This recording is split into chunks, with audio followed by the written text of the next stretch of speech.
नमस्कार आप सबको। मैं मीनू आप सबका स्वागत करती हूँ मेरे अंश डिवाइन चैनल में। आज मैं आप सबके सामने जो टॉपिक लेके आई हूँ उसे लाइफ रिव्यू कहते हैं।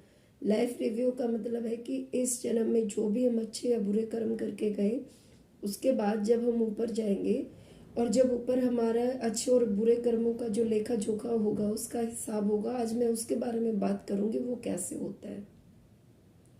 देखिए, यहाँ पे तो हम लोग कुछ भी गलत कर्म करते हैं तो कोर्ट में जाते हैं, वहाँ पे वकील है, जज है, हमने जो भी गलत कर्म किया है उसकी हमें सज़ा मिलती है।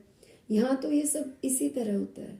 लेकिन ऊपर जो होता है वो कोर्ट या न्यायालय, वो कैसा होता है, आज उसके बारे में हम बात कर रहे हैं। देखिए, इस कोर्ट में, धरती के कोर्ट में और ऊपर जो न्यायालय है, जो हमारा लाइफ रिव्यू होगा, उसमें बहुत अंतर है, बहुत अंतर है।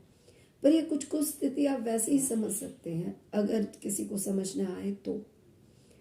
हमारे सामने हमारे कुछ एक फरिश्ते होंगे। फरिश्ते कौन है वो मैं आपको पहले बता चुकी है। एंजल्स होंगे, फरिश्ते होंगे, दिव्य आत्माएं होंगी। 2, 4, 5, कितने भी इनकी गिनती हो सकती है। और हमारे स्पिरिट गाइड जो है, हमारे आत्मा के गुरु हैं, वो हमें लेके जाएंगे उनके पास। वो जब हमारा लाइफ रिव्यू हो रहा होता है तो वो हमारे साथ ही होते हैं, ज़्यादातर में साथ ही होते हैं। बट हो सकता है कुछ बुरी आत्माएं हों उनके साथ, उनके स्पिरिट गाइड ना हों, बट ज़्यादातर के साथ होते हैं। तो अब हमारे सामने हमारी पूरी ज़िंदगी की पिक्चर को दिखा दिया जाता है कि हमने क्या गलत किया है, क्या सही किया है। अब वहाँ पे हम झूठ नहीं बोल सकते। वहाँ पे हमने चोरी की और हम ये नहीं कह सकते हमने नहीं की, क्योंकि वहाँ पे पिक्चर है पूरी की पूरी उनके पास। जब हम यहाँ धरती पे रह के कोई भी गलत कर्म करते हैं तो हम ये सोचते हैं हमें कोई देख नहीं रहा, हमें हमारी अंतरात्मा देख रही है उस टाइम। और जिसके साथ हम गलत कर रहे हैं वो देख रहा है हमें। और इसके अलावा भगवान हमें देखता है, हमारे स्पिरिट गाइड हमें देखते हैं। ये सब हमें उस वक्त देखते हैं, ये उस समय के गवाह हैं, ये समझ लीजिए आप। तो अब जब हमारा लाइफ रिव्यू हो रहा होता है तो अब क्या होगा। अब हम मना तो कर नहीं सकते, हमने स्वीकार कर लिया, ठीक है हमसे गलती हुई। अब क्या होगा, मैं एक एग्जांपल दे के आपको बताऊंगी। मान लीजिए मैंने कुछ गलत कर्म किया या मैंने किसी के चोरी की, पैसे चोरी किए। तो अब मैंने चोरी तो की है, मैं मना तो कर नहीं सकती क्योंकि उनके पास पिक्चर है पूरी की पूरी। तो मैंने स्वीकार किया, हाँ मैंने की है। तो अब यहाँ तो पनिशमेंट क्या होगी, यहाँ तो हमें जेल में डाल दिया जाता है, बट वहाँ क्या पनिशमेंट होगी वो मैं आपको बताऊं। मैं, जो सामने वाली आत्मा है जिसके भी मैंने पैसे चुराए हैं, और एक मैं हूं चोरी करने वाली, दो आत्माएं हैं। जिस भी आत्मा के साथ मैंने गलत किया है, जिसको भी मैंने नुकसान पहुंचाया है, मेरे विचार और उसके विचारों का आदान प्रदान हो जाएगा। जिसका मैंने नुकसान किया है, मैं उस टाइम वही महसूस करूंगी कि ये मेरा ही हुआ है, मेरे ही पैसे चोरी हुए हैं। तो फिर जब आत्मा को सामने वाले आत्मा के विचार खुद के अंदर महसूस होंगे तो वो आत्मा क्या करेगी, उसके अंदर एक गिल्ट की भावना भर जाएगी। गिल्ट मतलब एक पछतावे की भावना कि मैंने उसके साथ कितना गलत किया, उसे कितना बुरा महसूस हुआ जब मैंने उसके साथ ऐसा व्यवहार किया। तो अगर सामने मेरी आत्मा और मैंने उसके पैसे चुराए हैं, तो मैं जब उसके विचारों को अपने अंदर महसूस करूंगी तो मेरे अंदर कितना गिल्ट का भाव आ जाएगा। तो इस तरह वहां पे न्याय होता है। यहाँ पे तो पनिशमेंट बहुत ज्यादा है, बट वहां पे जो भी होता है बहुत प्यार से होता है।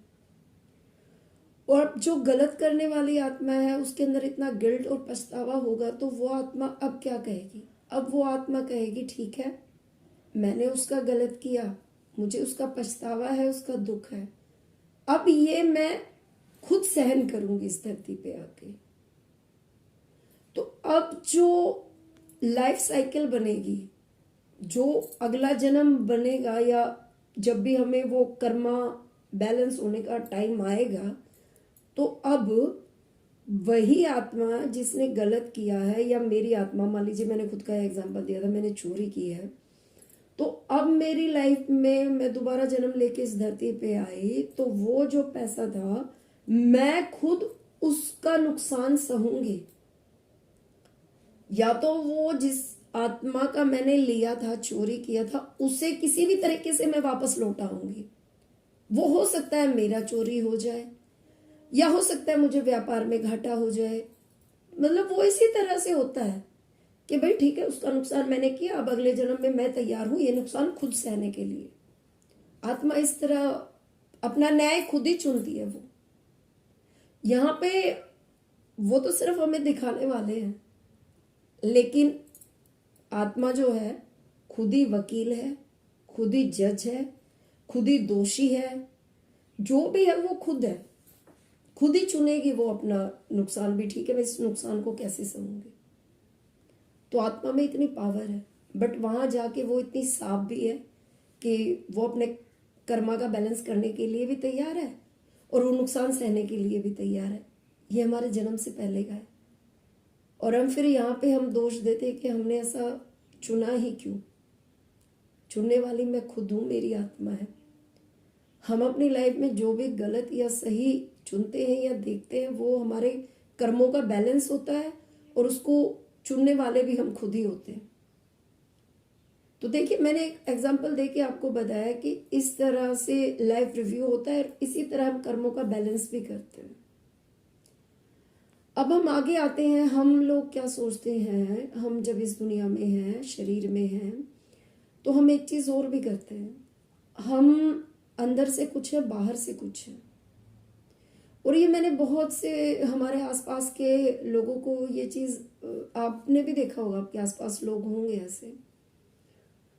हमें उन लोगों से देखिए नफरत नहीं करनी चाहिए, क्योंकि वो भी कुछ सीखने आए हैं और हमने ही उन्हें चूज भी किया है। उन्हें चुनने वाले भी हम ही हैं कि हमें आसपास ऐसे लोग चाहिए। ये हमारे कोई क्लोज मन में भी हो सकते हैं, हमारे नजदीक के रिश्तेदार भी हो सकते हैं।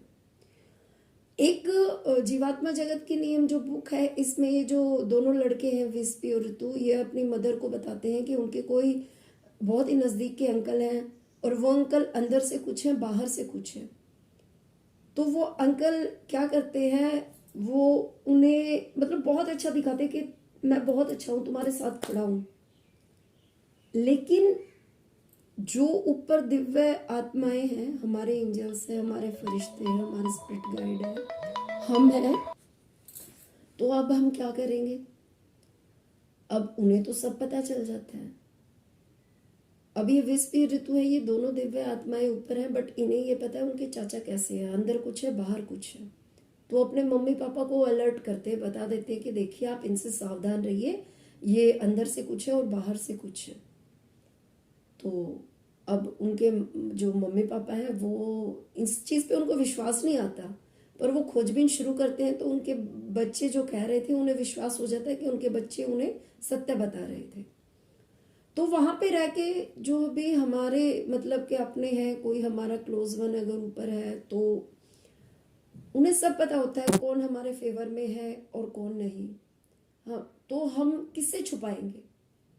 यहाँ तक कि वो ऊपर से देखते हैं कि हम कर क्या रहे हैं, जो भी अच्छा बुरा कर्म कर रहे हैं, या हमारी भावनाएं क्या हैं, हमारे मन में क्या चल रहा है, वो सब उनके सामने खुला है, बिल्कुल खुला हुआ। वो छुप नहीं सकता। और हम लोग ये सोचते हैं कि हम गलत अगर कर भी रहे हैं तो हम छुपा लेंगे, नहीं छुपा सकते। ये लाइफ रिव्यू भी बिल्कुल इसी तरह होता है। तो किस किस से छिपाएंगे, जब उन जो परिवार के सदस्य ऊपर है उन्हीं से नहीं छुपता, तो किसी और से, ये फरिश्ते एंजल्स, इनसे कहाँ से छुपेगा। तो ये तो मैंने विस्पी और ऋतु का एग्जाम्पल दिया, मैं आप लोगों को अपना एग्जाम्पल भी इसमें दूंगी। मेरे फादर को गई हुए इस दुनिया से 28-29 साल हो चुके हैं इस समय, करीब करीब।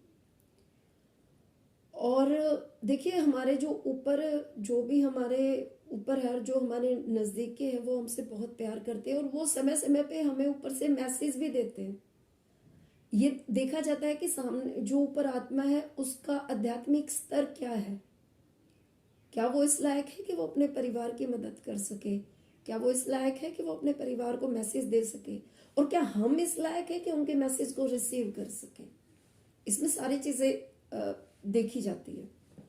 और कई बार मैसेज देते हैं, हम पकड़ भी नहीं पाते हैं, हमें समझ भी नहीं आता, क्योंकि कई बार मैसेज क्लियर होते हैं और कई बार बड़े उलझे हुए होते हैं कि हमें समझ ही नहीं आता कि उन्होंने कहा क्या।